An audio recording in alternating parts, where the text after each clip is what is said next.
The marketplace on Silex 7 was a cacophony of sights and sounds, a bustling hub where traders from across the galaxy came to barter, sell, and trade everything imaginable. The air smelled of spices, strange fruits, and the faint hum of intergalactic technology. Merchant stalls lined the busy streets, their wares displayed in holographic projections, each offering exotic goods, rare artifacts, powerful weapons, alien technologies, and sometimes less savory items. The crowd was as diverse as the galaxy itself, beings of every shape, color, and size walking in a constant flow, their voices competing for attention. Among them stood Jackson Matthews, a human, a soldier turned mercenary, just passing through the space station on a routine mission. He wasn't particularly interested in the items on sale, nor the oddities that filled the air. He had seen countless markets in his time. But there was one stall that caught his attention, one unlike any other. A strange, almost magnetic pull directed his gaze toward a dark corner of the market where a trader sat under a canopy. The stall was dimly lit, offering little more than a shadowed silhouette of its contents. The trader's face was hidden, but Jackson could sense something off. There, in the corner, chained like an animal, was a girl. The girl, unlike anything Jackson had ever seen before, knelt in the dirt. Her arms were shackled with heavy chains, and her long silver hair draped across her face, obscuring her features. Her body was slender, but every inch of her exuded an aura of strength, fragile yet undeniable. She was an alien, her skin a soft shade of green, with faint, glowing markings running down her arms. But what caught Jackson's attention more than her appearance were her eyes, wide, pleading, and filled with despair. She was an outcast, a slave, a prisoner for sale. Jackson's hand instinctively went to the hilt of his weapon, his military instincts kicking in. He had seen atrocities across the galaxy, wars, forced labor, and slavery. But to see someone chained like that, exposed for sale in the open market, sent a chill through his bones. The trader, a short, squat alien with wrinkled skin and multiple eyes, noticed Jackson's gaze. "Ah, interested, are you?" The creature's voice was grating and it smacked its lips, clearly enjoying the moment. "She's a rare specimen, taken from a planet far beyond the rim, exotic, beautiful, strong. She'll serve you well." Jackson didn't say anything at first, his mind racing. How could such a thing happen?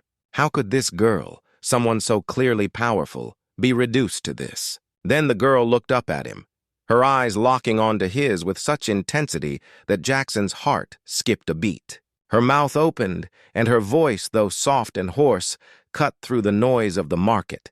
"Please," she whispered, her chains clinking as she shifted. "Can you buy me? Take me with you. Take me away from this place. I'll serve you. I'll be your slave. I'll do anything."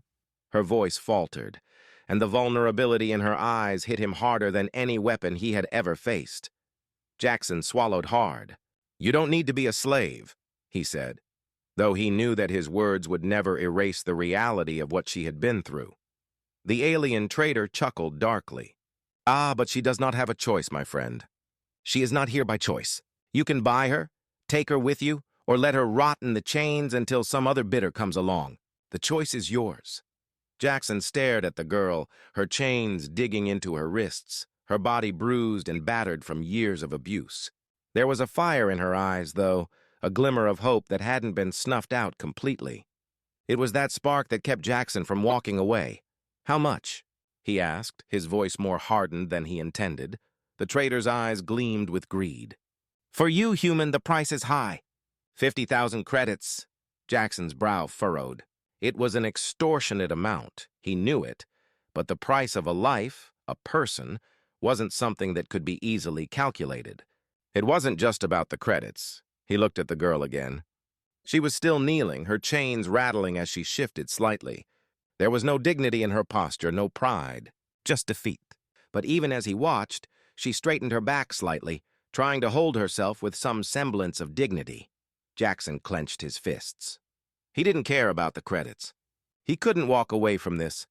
"I'll buy her," he said, his voice resolute. The transaction was swift, and Jackson felt a gnawing sense of unease as the credits transferred. He didn't care about the money. He cared about what this girl, this alien, had suffered. He knew what it meant to be used, to be cast aside like an object. He had lived through it too. Wars that had turned men and women into tools for the powerful. As he approached her, the girl looked up at him, her expression guarded yet filled with a glimmer of hope. You're really going to take me?" she asked, her voice trembling. Jackson nodded. "You're free now. Come on, let's get you out of here." The girl slowly stood, her chains rattling with each movement. She winced, but when she looked up at him again, her eyes were no longer filled with despair. They held something else, gratitude and a tentative trust. "Thank you," she whispered barely above a breath.